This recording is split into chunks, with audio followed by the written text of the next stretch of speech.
إن الحمد لله نحمده ونستعينه ونستهديه ونستغفره ونعوذ بالله من شرور أنفسنا ومن سيئات أعمالنا. من يهده الله فلا مضل له ومن يضلل فلا هادي له، وأشهد أن لا إله إلا الله وحده لا شريك له، وأشهد أن سيدنا وحبيبنا وقائد دربنا ومعلمنا محمدا عبد الله ورسوله وصفيه من خلقه وحبيبه، بلغ الرسالة وأدى الأمانة ونصح الأمة وكشف الله به الغمة، وتركنا على المحجة البيضاء ليلها كنهارها لا يزيغ عنها إلا هالك. اللهم صل وسلم وبارك على هذا النبي الكريم وعلى آله وصحابته أجمعين، وعلى من اهتدى بهديه واستنى بسنته إلى يوم الدين. يا أيها الذين آمنوا اتقوا الله وقولوا قولا سديدا يصلح لكم أعمالكم ويغفر لكم ذنوبكم، ومن يطع الله ورسوله فقد فاز فوزا عظيما. اللهم اجعلنا من عبادك الفائزين. أما بعد، فإن أصدق الحديث كتاب الله، وخير الهدي هدي سيدنا محمد صلى الله عليه وآله وسلم، وشر الأمور محدثاتها، وكل محدثة بدعة، وكل بدعة ضلالة، وكل ضلالة في النار. أعاذني الله وإياكم من الوقوع في ذلك. معاشر المسلمين والمسلمات،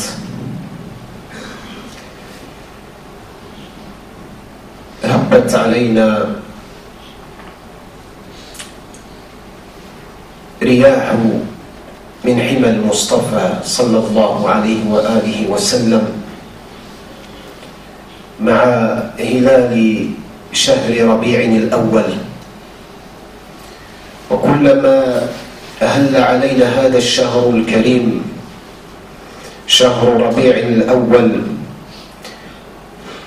دخل علينا ويحمل في طياته ذكريات رسول الله صلى الله عليه وآله وسلم. شهر جعله الله تبارك وتعالى لاستقبال دخول النور والرحمة والبهجة والفرحة والسرور، شهر تنشرح به الصدور، شهر يدخل علينا بالسرور، شهر ولد فيه الرحمة المهداة والنعمة المسداة والسراج المنير البشير النذير، سيدنا محمد صلى الله عليه وآله وسلم.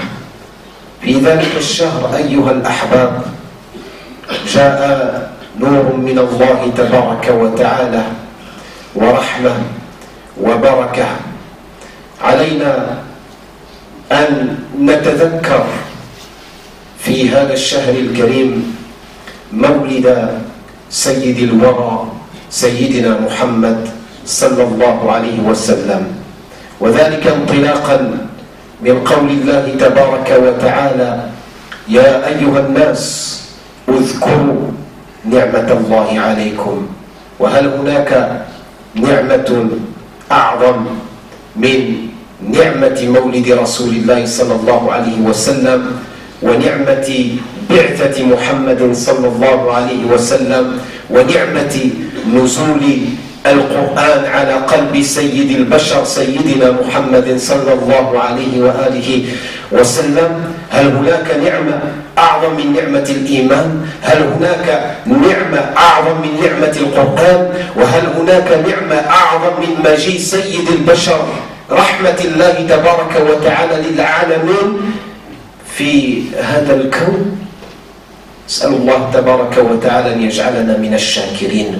وانطلاقا كذلك من قول الله تبارك وتعالى: وأما بنعمة ربك فحدث. علينا أن نحدث بنعم الله تبارك وتعالى. وفي مقدمة ذلك أن أكرمنا الله تبارك وتعالى أن جعلنا من أمة سيد الورى والبشر سيدنا محمد صلى الله عليه وسلم. وانطلاقا أيضا من قول الله تبارك وتعالى: وذكرهم بأيام الله. ذكرهم بأيام الله، الأيام التي تحدث فيها الأحداث الجسام العظام، فعلينا أن نتذكرها وأن لا تمر بين أيدينا دون ذكر وتذكر منا بين يديه هذه الأحداث. أسأل الله تبارك وتعالى أن يوقظ قلوبنا وامتثالا واقتداء بصحابة رسول الله صلى الله عليه وسلم. كان الصحابة رضوان الله عليهم قالوا: كنا نروح لأبنائنا بأحداث السيرة كما نحفظهم السورة من القرآن الكريم. أي كانوا يقفون عند أحداث سيرة نبينا محمد صلى الله عليه وسلم. ونحن الآخرون علينا أيها الأحباب أن نلتجئ وأن ننكب على سيرة نبينا محمد صلى الله عليه وسلم، لأن الله تبارك وتعالى جعله أسوة لنا. لقد كان لكم في رسول الله صلى الله عليه وسلم في رسول الله أسوة حسنة لمن كان يرجو الله واليوم الآخر وذكر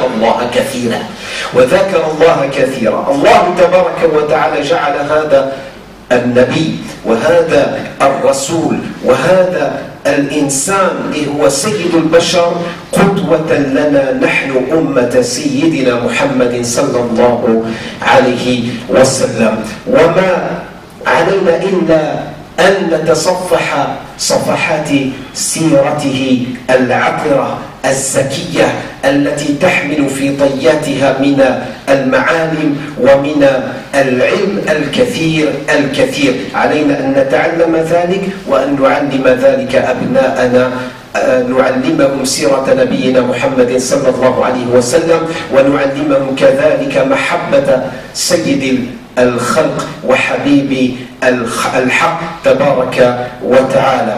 احتفالنا بمولد رسول الله صلى الله عليه وسلم أيها الأحباب ليس هو رقص وشطح، وإنما هو فرح وعودة إلى سنة نبينا محمد صلى الله عليه وسلم. علينا أن نتسي برسول الله صلى الله عليه وسلم. علينا أن نحيي هذه الذكرى حتى تنطلق من أعماق صدورنا محبة رسول الله صلى الله عليه وسلم، وأن نمشي على خطوة رسول الله صلى الله عليه وسلم خطوة.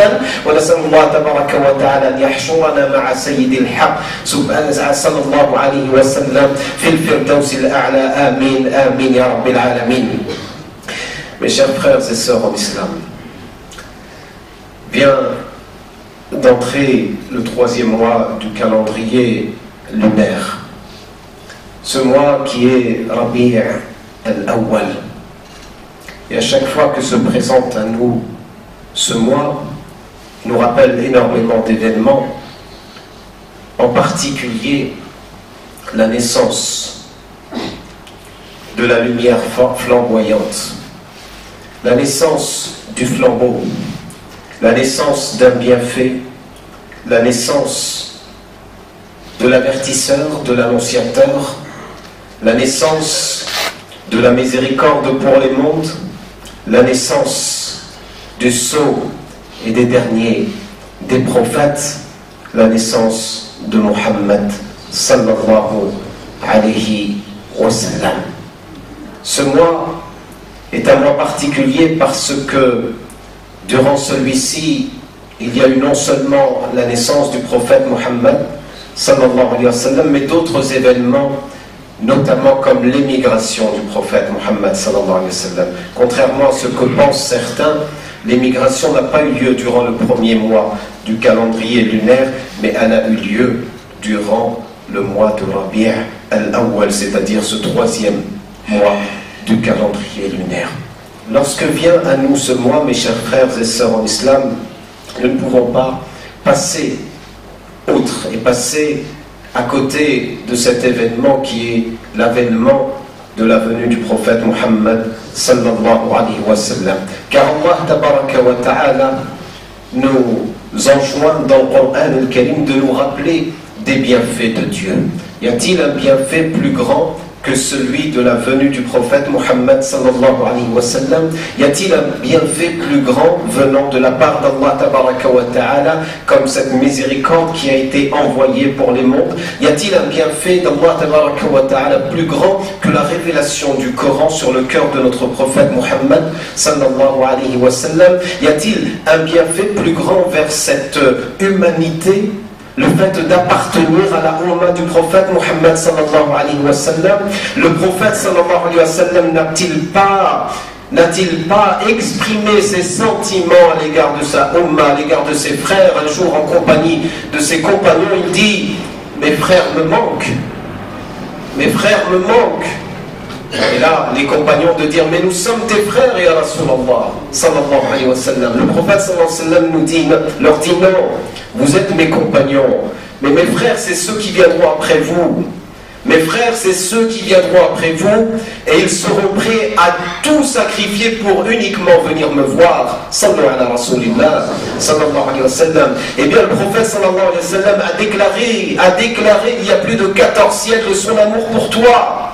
Toi qui fais partie de la Ummah du prophète Muhammad sallallahu alayhi wa sallam, y a-t-il une réciprocité? Y a-t-il un répondant, une réponse de notre part? Eh bien, croyez-moi mes chers frères et sœurs, quand Allah tabaraka wa ta'ala nous dit: rappelez-vous les bienfaits de Dieu, rappelez-vous la venue du prophète Muhammad sallallahu alayhi wa sallam, rappelez-vous que vous faites partie, et quel honneur vous est fait de faire partie de la Ummah du prophète Muhammad sallallahu alayhi wa sallam, une Ummah qui a en elle le souci de l'humanité, une miséricorde pour les mondes, une miséricorde non seulement pour l'humanité, mais une miséricorde pour le monde animal, pour le monde végétal, pour le monde aquatique, pour les montagnes, pour les cieux, pour la terre, pour le soleil, pour la lune. Rahmatan lil alamin. Allah tabaraka wa ta'ala nous dit que وَمَا أَرْسَلْنَاكَ إِلَّا رَحْمَةً لِلْعَالَمِينَ. Nous ne t'avons envoyé que comme miséricorde pour les mondes,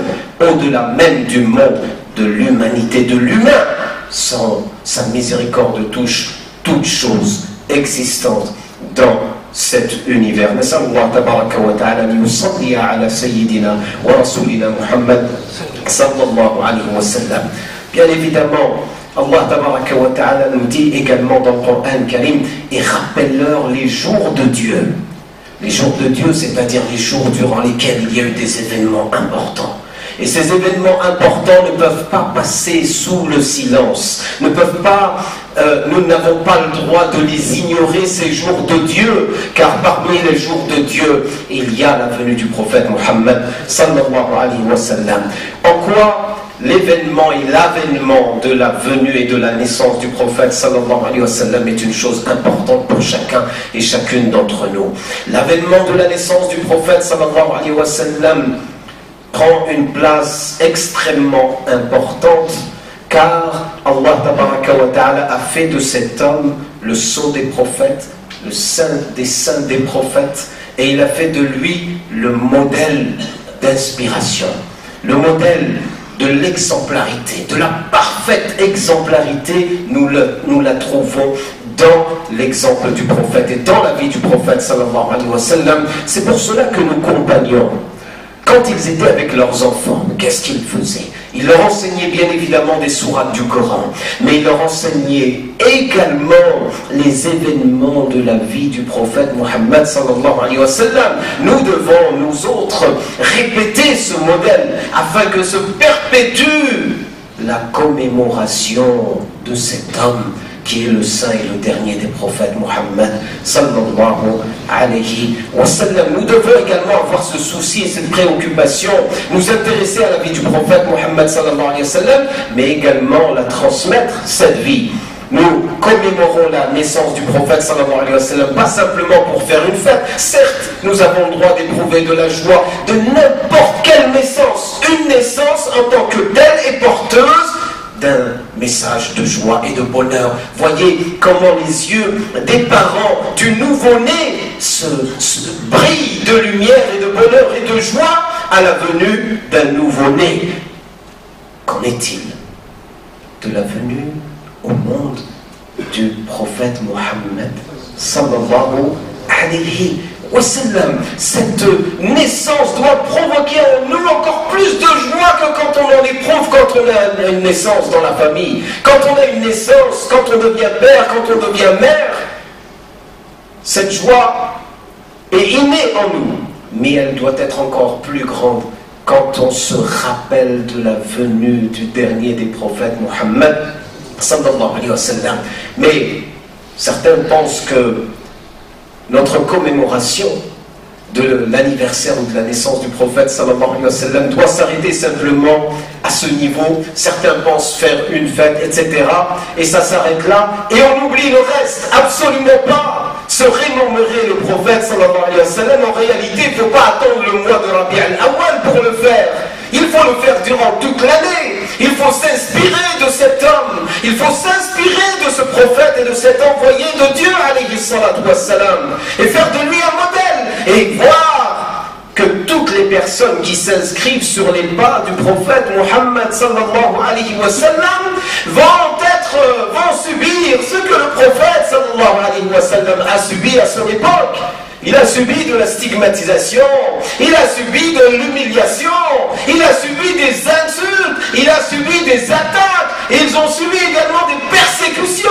Combien le prophète sallallahu alayhi wa sallam a fait cette fâcheuse et cette douloureuse expérience d'un monde cruel autour de lui. Et croyez-vous qu'en 2019, ça va changer si on souhaite prendre les pas du prophète sallallahu alayhi wa sallam? Eh bien, l'histoire ne fait que se répéter. C'est inlassablement le cours de l'histoire qui se répète.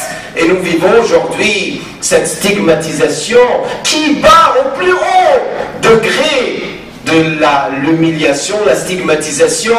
Vous avez un imam qui se fait tirer dessus. Vous avez des femmes qui se font agresser dans la rue, et cette femme qui s'est fait humilier.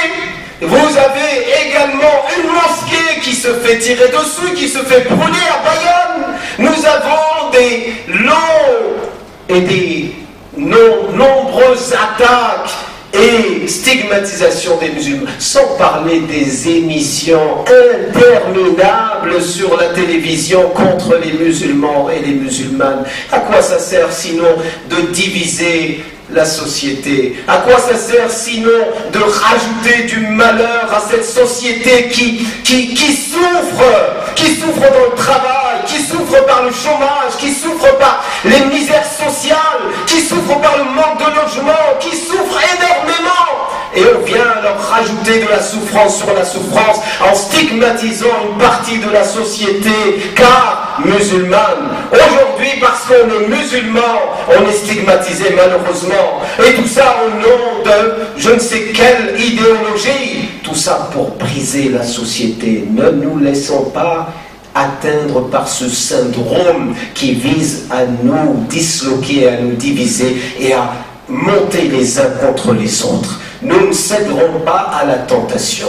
Et c'est pour cela, mes chers frères et sœurs en islam, quand on a en tête le modèle prophétique, le modèle du prophète Mohammed sallallahu alayhi wa sallam, eh bien, celui-ci est riche d'enseignements. À nous d'en tirer les conclusions. Et je vous invite pour ce faire à aller marcher contre la haine, contre les injustices, envers les musulmans. Et les musulmanes, surtout les femmes qui portent le hijab, elles sont agressées verbalement et physiquement. Je vous invite à aller marcher ce dimanche à Paris, à partir de Gare du Nord à 13h, afin de montrer votre indignation, afin de participer à ne plus être la victime et être le pointé du doigt par tous ces médias et par en tout cas une grande partie des médias et une partie des classes politiques de différents bords. Ne vous laissez pas intimider et montrer que vous n'êtes pas d'accord. نسأل الله تبارك وتعالى أن يجعلنا على خطى نبينا وحبيبنا محمد صلى الله عليه وسلم. وأقول قولي هذا وأستغفر الله لي ولكم فاستغفروا إنه هو الغفور الرحيم.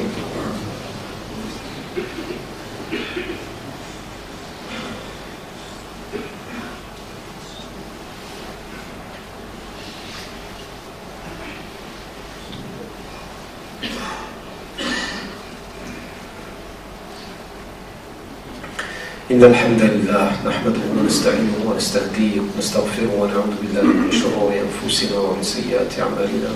من يهده الله فلا مضل له ومن يضلل فلا هادي له. وأشهد أن لا إله إلا الله وحده لا شريك له. وأشهد أن سيدنا وحبيبنا وقائدنا ومعلمنا محمدا عبد الله ورسوله. اللهم صل وسلم وبارك على هذا النبي الكريم وعلى آله وصحابته أجمعين. أما بعد، إخوة الإيمان، أوصيكم ونفسي بتقوى الله تبارك وتعالى. إن الله يحب المتقين. اللهم اجعلنا منهم يا رب العالمين. Mes chers frères et sœurs en islam, je vous invite ainsi que moi-même à redoubler de piété, car Allah tabaraka wa ta'ala aime ceux qui ont cette crainte révérentielle ou cette piété, là tout le monde.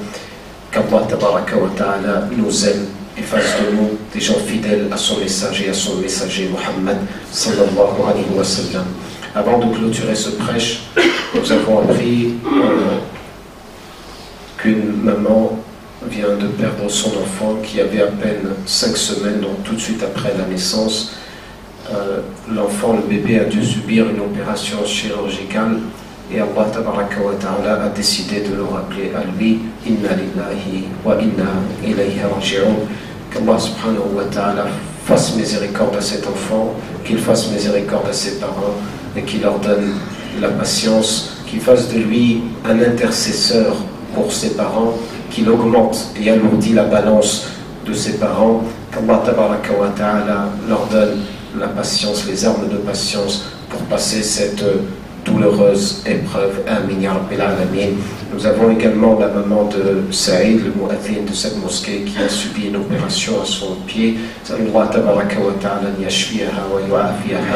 Nous pensons à notre frère Arsalan, Al-Hajj Rida, Al-Hajj Ahmed, notre petit frère Yanis, notre petit frère également Subhan. Qu'Allah subhanahu wa ta'ala les prenne dans sa miséricorde et les aide à surmonter les épreuves de la maladie. Amin ya rabbil alamin. Nous pensons ainsi à toutes les personnes qui souffrent de quelque souffrance que ce soit. Qu'Allah tabaraka wa ta'ala les accompagne, qu'Allah tabaraka wa ta'ala allège leurs souffrances. Allahumma kun lahum ya rabbil alamin. اللهم اشف مرضانا وارحم موتانا وتولى امرنا واحسن عاقبتنا في الامور كلها واجرنا من خزي الدنيا وعذاب الاخره يا رب العالمين. نسألك اللهم رضاك والجنة ونعوذ بك من سخطك والنار. اللهم اغفر لنا ولوالدينا ووالد والدينا ولمشايخنا وعلمائنا ولمن له حق علينا وللمسلمين والمسلمات المؤمنين والمؤمنات الأحياء منهم والأموات إنك سميع قريب مجيب الدعوات. اللهم ألهمنا السداد والصواب والحكمة وفصل الخطاب. وارنا اللهم الحق حقا وارزقنا اتباعه وارنا الباطل باطلا وارزقنا اجتنابه. وانصر إخواننا المستضعفين في مشارق الأرض ومغاربها. اللهم انصرهم في كل مكان. وانصر أخواتنا اللواتي اعتدي عليهن يا رب العالمين. اللهم انصرهن وكلهن يا أرحم الراحمين وكلنا جميعا يا أكرم الأكرمين يا رب العالمين. اللهم اصلح أولادنا، اللهم اصلح بناتنا، اللهم اصلح زوجاتنا، اللهم احفظ أولادنا، اللهم احفظ بناتنا، اللهم احفظ زوجاتنا، اللهم احفظنا يا رب العالمين واحفظ أمة سيدنا محمد صلى الله عليه وسلم. هذا إن الله وملائكته يصلون على النبي يا أيها الذين آمنوا صلوا عليه وسلموا تسليما. تسليما. اللهم صل وسلم وبارك على سيدنا محمد في الأولين وفي الآخرين وفي العالمين وفي الملأ الأعلى إلى يوم الدين وفي كل وقت وحين وكلما ذكرك الذاكرون وغفل عن ذكره الغافلون برحمتك يا أكرم الأكرمين يا رب العالمين. سبحان ربك رب العزة عما يصفون وسلام على المرسلين والحمد لله رب العالمين.